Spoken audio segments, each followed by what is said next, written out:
Hello and welcome to my YouTube channel. In this video, we will discuss about public issue of share. एक company public को share कैसे issue करती है और उस पर अकाउंटिंग कैसे होती है, वो आज हम इस वीडियो में देखेंगे। सबसे पहले उसके इस वीडियो में सिर्फ उसका स्टेज पार्ट कवर हम करेंगे, ठीक है। तो सबसे पहले आता है इशू ऑफ प्रोस्पेक्टस। प्रोस्पेक्टस एक कंपनी इशू करती है, ठीक है। उसके आर्टिकल ऑफ असूल मेमोरेंडम में वो मेंशन होता है और ये प्रोस्पेक्टस कहाँ लिस्ट करती है, वो सीबी में लिस्ट करती है। प्रोस्पेक्टर बेसिकली एक फॉर्म होता है शेयर खरीदने का।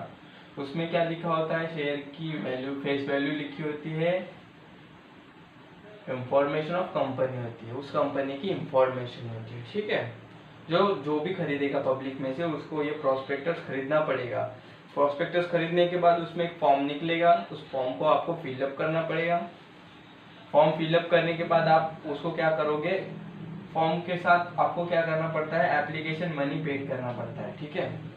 फॉर्म के साथ एप्लीकेशन मनी पेड करने के बाद वो एप्लीकेशन रिसीव होगा कंपनी को, तो कंपनी क्या करेगी, आपके मनी भी रिसीव करेगी, एप्लीकेशन मनी रिसीव करेगी एंड, ठीक है, रिसीव करेगी। कहाँ पे करेगी, बैंक में करेगी या तो ब्रोकर खरीदेगा उसका, ठीक है। तो सबसे पहले कंपनी क्या करती है, प्रोस्पेक्टर इशू करती है, फॉर्म देती है। उसके बाद पब्लिक क्या करती है, वो फॉर्म भरते हैं, फिलअप करते हैं, ठीक है। उसका रूल देखे, कुछ लिखा है यहाँ पे, as per the section 2039 to company act 2013 amount is received shall not less than 5% of nominal value. जो भी अमाउंट रिसीव्ड होगी वो क्या होनी चाहिए, 5% से नीचे नहीं होनी चाहिए नॉमिनल वैल्यू, जैसे फेस वैल्यू। जैसे किसी भी कंपनी, किसी भी फॉर्म अगर आप फिलअप करोगे उस पर फेस वैल्यू लिखी होगी, उस फेस वैल्यू समझ लो आपकी 100 है, 100 फेस वैल्यू है, तो 100 का 5% कितना हो जाएगा, 5 रुपये। एटलीस्ट आपको 5 रुपये रिसीव्ड होने चाहिए एप्लीकेशन के, उससे नीचे नहीं चलेंगे, उसके ऊपर आ तो चलेगा, ठीक है। देन थर्ड स्टेजेस क्या आती है, अलॉटमेंट। अलॉटमेंट क्या होता है, अलॉटमेंट माने आपको ये शेयर मिल गया है, कंपनी क्या करती है, अलॉट। सबसे पहले कंपनी अपना मीटिंग, जनरल मीटिंग में डिसाइड करते हैं कि किसको शेयर देने हैं और किसको नहीं। जिसको देने हैं उसको अलॉट करते हैं, अलॉटमेंट लेटर भेजेगी, और जिसको नहीं देंगे उसको क्या कर देंगे, रिग्रेट लेटर भेज देंगे। कंपनी के बोर्ड ऑफ डायरेक्टर चूज करते हैं कि शेयर किसको मिलना चाहिए और किसको नहीं मिलना चाहिए, बिकॉज उसकी फिनेंशियल कंडीशन को देख के, ठीक है।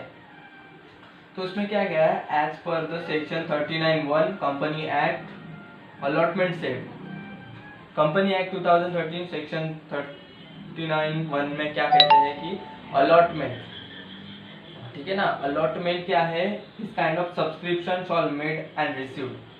वो सब्सक्रिप्शन रिसीव्ड हुआ है, इसका मतलब आपका सब्सक्रिप्शन अलाउ है। जब कंपनी अलाउ करती है तो उनको क्या भेजती है, रिग्रेट, सॉरी, उसको अलॉटमेंट लेटर भेजती है, ठीक है। या तो रिग्रेट किया तो शेयर क्या करेगी, अगर उनको शेयर देना होगा तो वो क्या करेगी, अलॉट कर देगी। अगर किसी को शेयर नहीं देना है, ठीक है, जैसे समझ लो उन्होंने 10 लाख का ऑथराइज कैपिटल चाहिए, ठीक है, 10 लाख का चाहिए, 10 लाख शेयर इशू कर दिए, समझ लो उसमें उनको क्या मिले, 11 लाख शेयर मिल गए। तो 11 लाख शेयर में से 1 लाख को आपको रिग्रेट लेटर तो भेजना पड़ेगा, क्योंकि वो उनको शेयर देने के लिए हमारे पास शेयर ही नहीं होते, ठीक है। उसके बाद आता है third stage, call on shares. Company कभी भी अपने शेयर का पैसा एक साथ नहीं बुलाती, थोड़ा थोड़ा कर। सबसे पहले इशू करने की स्टेजेस क्या है, सबसे पहले हम प्रॉस्पेक्टस फिल करेंगे, उसके बाद अलॉटमेंट रिसीव कंपनी रिसीव करेगी, ठीक है। उसके बाद अलॉटमेंट होगा, अलॉटमेंट ड्यू होगा, रिसीव्ड होगा। उसके बाद शेयर ऑन कॉल्स, ठीक है, कॉल्स जो शेयर बुलाएंगे कंपनी, कौन से first call, second call, third call make करती है, उसी सेक्शन के हिसाब से आपको क्या किए जाएंगे, शेयर बुलाए जाएंगे, ठीक है। आफ्टर द कॉल पेड आपको क्या हो जाएगा, आप जब पूरे कॉल पेड कर देते हो तो आपको कंपनी एक सर्टिफिकेट देगी, ठीक है। उसी सर्टिफिकेट को शेयर सर्टिफिकेट भी कहते हैं, ठीक है। अब अगर इक्विटी हो तो इक्विटी, प्रेफरेंस हो तो प्रेफरेंस शेयर। बट इसमें कुछ कंडीशन है, at least 14 days notice must be given to the share holder to payment of call. At least कितने, 14 दिन का होना चाहिए, क्या होना चाहिए, 14 दिन उनको देने चाहिए शेयर होल्डर को, आपको पैसे पेड करने हैं, पहले ही बता देना।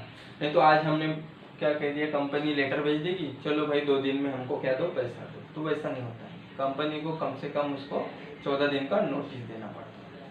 तो इसी स्टेजेस के हिसाब से हम अकाउंटिंग प्रिपेयर करेंगे इसका, ठीक है। सबसे पहले क्या आता है, प्रॉस्पेक्टस फिल, ठीक है, वो अकाउंट एंट्री में नहीं आता है, ठीक है। तो सबसे पहले अकाउंटिंग एंट्रीज में सबसे पहले एंट्री एप्लीकेशन, देन उसके बाद अलॉटमेंट।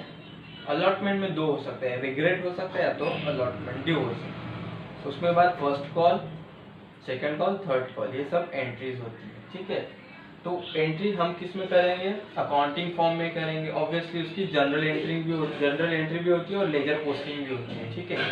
ठीक है, वैसा क्वेश्चन दिया होगा तो हम सॉल्व करेंगे, बट क्वेश्चन से पहले हमें ये सब चीज़ें पता होनी बहुत ज़रूरी है, क्योंकि यही चीज़ें आपको हेल्प करेगी टू अंडरस्टैंड द प्रॉब्लम। सबसे पहले आपने एप्लीकेशन मनी रिसीव किए, वो भी ध्यान में रखना है, अलॉटमेंट वो भी ध्यान में रखना है, और शेयर्स ऑन कॉल, ये और ये सीक्वेंस में ध्यान में रखना है, ना कि पहले कॉल्स आएगा, नहीं। सबसे पहले क्या आ जाएगा, application, then allotment, then share issue, ठीक है। इसी सीक्वेंस में हम क्या करेंगे, हमारी एंट्री करेंगे, ठीक है। इसमें से कुछ समझ में नहीं आता तो आप मुझे कमेंट कर सकते हैं और हमारे चैनल को सब्सक्राइब कीजिए, ठीक है। आफ्टर दिस वीडियो मैं आपके लिए एंट्रीज बनाऊंगा, उस एंट्रीज में एंट्रीज बताऊंगा कि वो कैसी होती है, ठीक है। और हमारे चैनल को सब्सक्राइब कीजिए और लाइक कीजिए और कमेंट कीजिए। ओके, आप लिख लीजिए।